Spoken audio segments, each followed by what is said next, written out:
Glory be to God. A reading from the Holy Gospel according to Matthew. Jesus said to his apostles, "Do not let people intimidate you.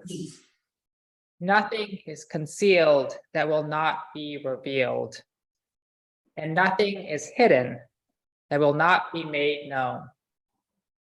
What I tell you in darkness, speak in light. What you hear in private, proclaim from housetops. Do not fear those who deprive the body of life, but can't destroy the soul. Rather, fear the one who can destroy both body and soul in Gehenna. Are not the sparrows sold for pennies? Yet not a single sparrow falls to the ground without your Abba God's knowledge. As for you, every hair on your head has been counted. So do not be afraid of anything. You are worth more than an entire flock of sparrows. Whoever acknowledges me before others, I will acknowledge before Abba God in heaven. Whoever disowns me before others, I will disown before Abba God in heaven.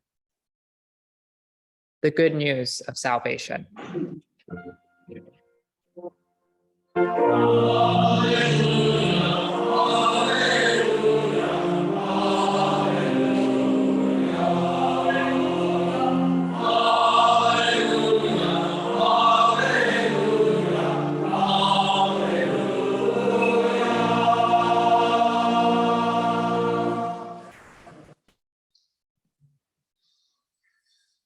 Welcome, everyone. I'm excited to be here with you all to celebrate Pride. For those who do not know me, I am Maddie Marlett. I'm a queer trans woman, and I'm active with Dignity Boston, as well as the Dignity Young Adult Caucus. Thank you so much for having me. Today, I want to talk about the New York Pride theme of strength and solidarity, what it means to me, and how us as Catholics are called to live out this message as it goes hand in hand with the gospel message. We just heard from Matthew. Do not fear those who deprive the body of life, but can't destroy the soul. Rather, fear the ones who can destroy both the body and the soul. When I read these words, all I can think of are all our transgender and non-binary siblings across our country who are being deprived of the medical care that truly gives them life. As many of you know, all across the country, there have been hundreds of anti-trans bills being introduced, 557 bills this year alone. And often enough, they are passing. Many of these target trans healthcare. Currently, 20 states ban best practice medical care for transgender youth. Some states go further to classify it as a felony or child abuse.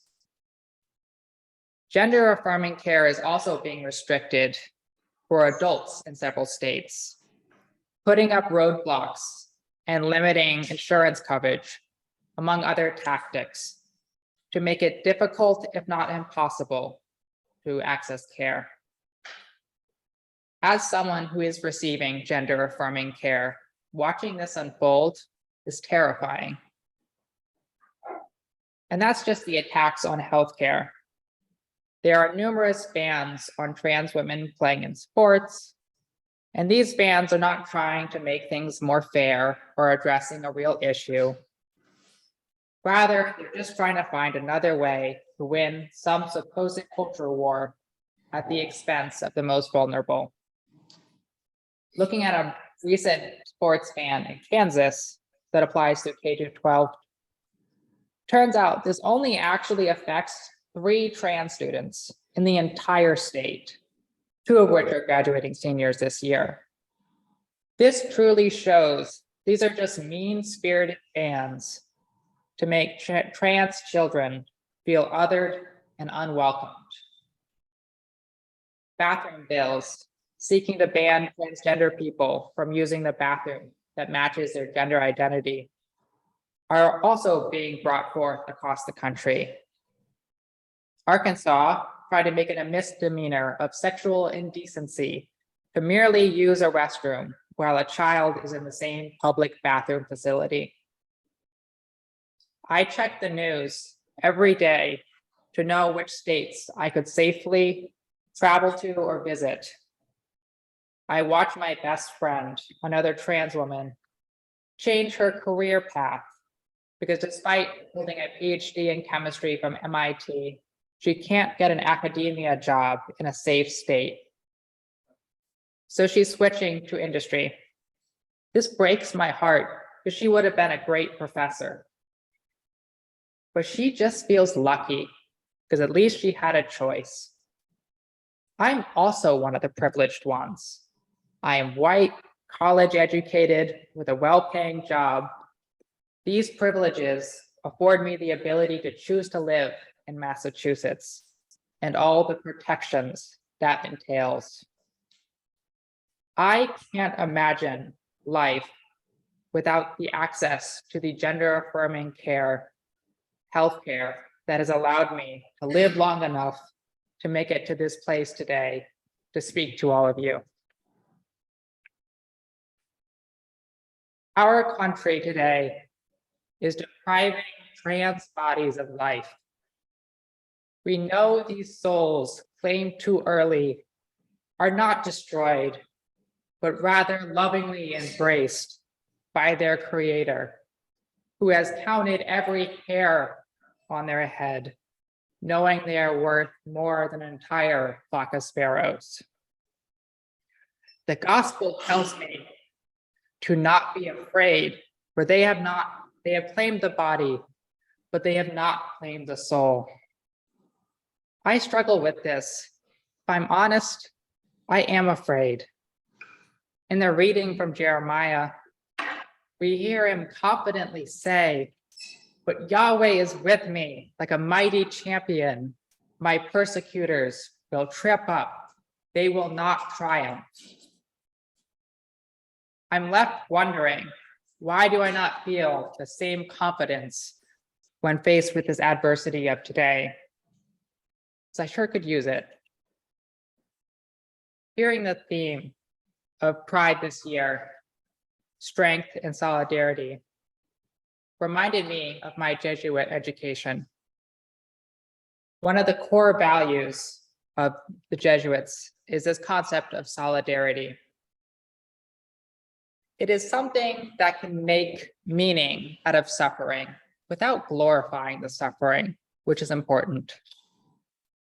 Suffering on its own doesn't accomplish much more than human pain. But through acts of solidarity, we can surround that pain with love. Or as the theologian Edward Skillebeck puts it, quote, "Suffering is not redemptive in itself, but it is redemptive when it's suffering through and for others. For man's cause is the cause of the one who says that they are in solidarity with my people," end quote. I can't get my friend a professor job in a safe state, but I can sit with her as she makes this decision and help her prep for interviews. It's all we can do to make sure that they're not facing it alone.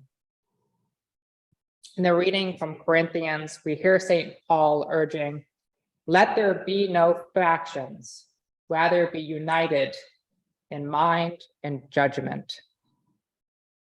I see this as a reminder to reflect on what factions what gaps of education or understanding are stopping us from uniting with our marginalized siblings and lending them strength and solidarity?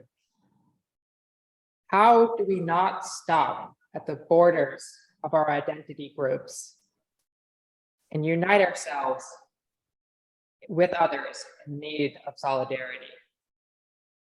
As a trans woman, I'm struck by the similarities between my fight for trans equality, healthcare, and the ongoing fight for reproductive freedom. Women and anyone who can get pregnant across the country are feeling the same fear I feel as they see abortion access rolled back decades. How can I unite myself with their suffering, making sure they don't face it alone? Pride this year feels different from some of the celebratory prides of past years. But Pride was first a riot and a protest, sparked by brave LGBT folks here in New York City. And this year, it is again a call to unite in solidarity to face this new wave of challenges. This Pride, if you're afraid, no, I am afraid too. I don't bring the confidence of Jeremiah, but I do hear Paul, and I will unite with you in solidarity and judgment of these attacks that are causing you suffering and claiming the bodies of our siblings. In the words of Marsha P. Johnson, no pride for some of us without liberation for all of us. So this Pride, let us unite in loving solidarity to fight for our collective liberation.